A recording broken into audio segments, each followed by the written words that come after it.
Hey, what's up guys? In this video, I'm going to share with you how to better position yourself as a subject matter expert, as well as using empathy to help you generate more sales and profits for your business. Let's get into it.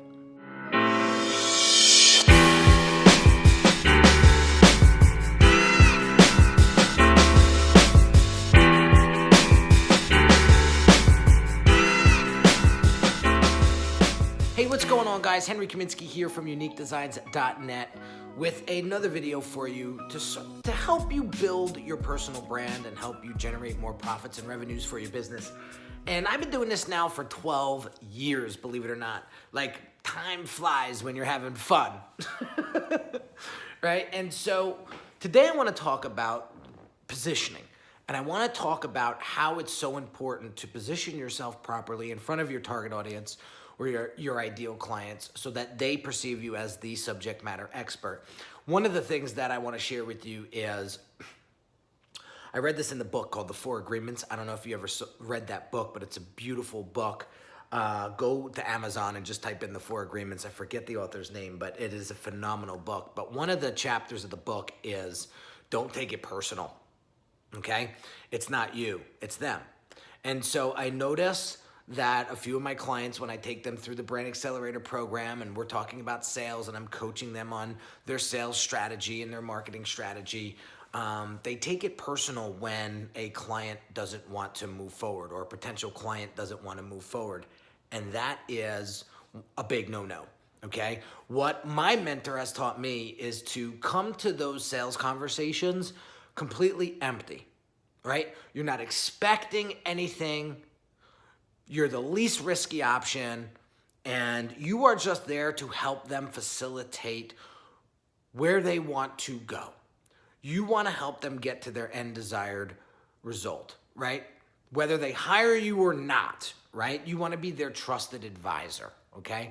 People hate pushiness. They don't like to be sold, right? So when you come to the conversation completely there to diagnose the situation, ask thoughtful questions, get them to understand the opportunities or perhaps the opportunity costs if they don't take action, and provide them a way to get help. That is it. And if they decide to say no, it's not your problem. It's not your fault. Remember, they reached out to you. Okay? They came to you because they thought you could help them.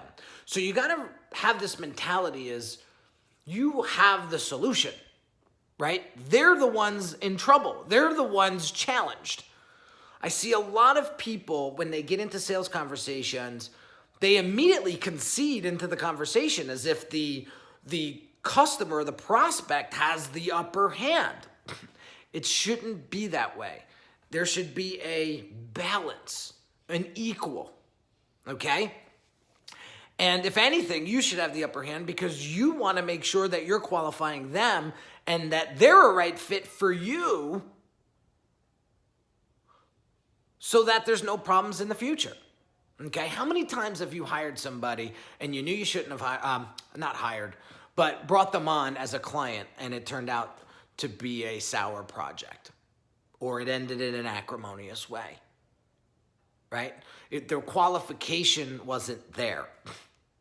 And that client probably shouldn't have, you probably shouldn't have let that client move forward with you, despite the money, whether it was a high ticket service or a product or whatnot. But trust your gut. If the client truly isn't ready and they're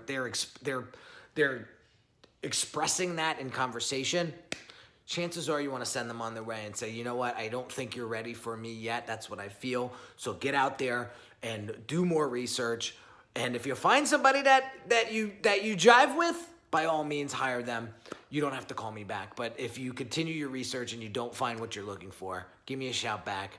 I'd be happy to be your last phone call before you move forward, whatever it is you're trying to do. Okay? Completely take the ego out of it.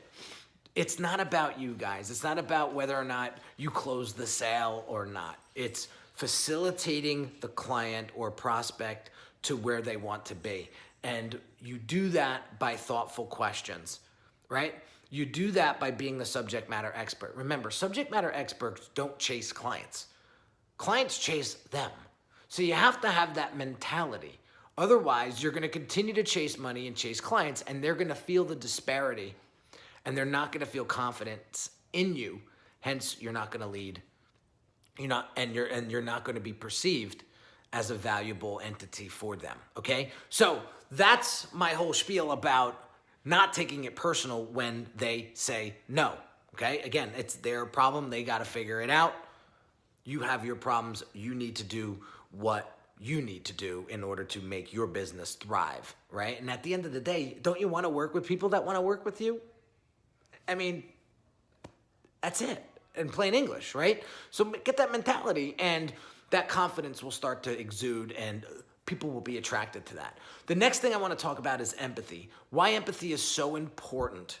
You know, when somebody says to you something like along the lines of, I don't think you're worth that kind of money, right?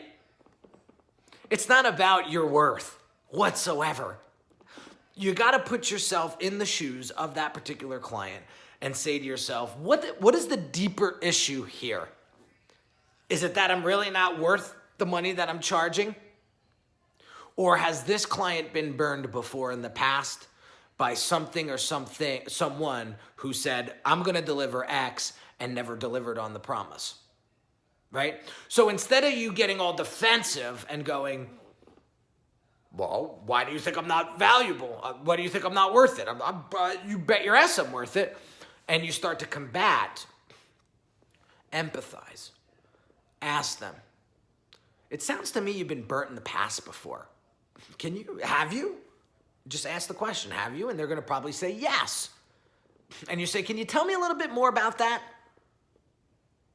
And then they'll get into how they hired somebody and they didn't come through and it was a waste of money and it was a poor experience and they got so angry and frustrated and it set them back and so on and so forth. And so then you want to just listen with empathy and say, so it's really not about whether or not I'm worth it. It's about not delivering on promise. Now, had that person deliver on their promise, would the situation be different? They're probably going to say yes. So what I would respond to the way I would respond to it would be somewhere along the lines of, so it's not about me being worth it.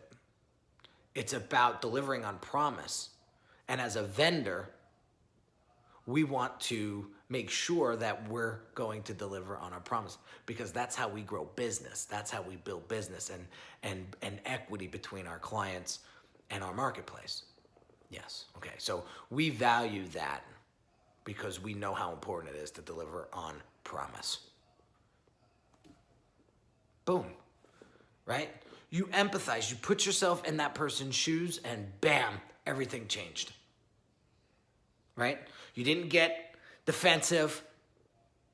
You empathized. You put yourself right in their place and said, where is that objection coming from? It's not a direct attack at us. Something's going on inside that individual that's making them feel that way, and we need to help them. We need to help them get through that. When you start to position yourself this way, you will see a huge difference. If you continue to take things personal, you're going to continue to lose business. It's that black and white, guys. So hope you got some value out of today's video. Drop some comments or questions down below. I'd be happy to hear from you. I'm pretty responsive when you guys do that. So drop it down below. If you have any specific areas that you want me to address in a future video, drop it down below. I'd be happy to do a video for you and shout you out at the same time.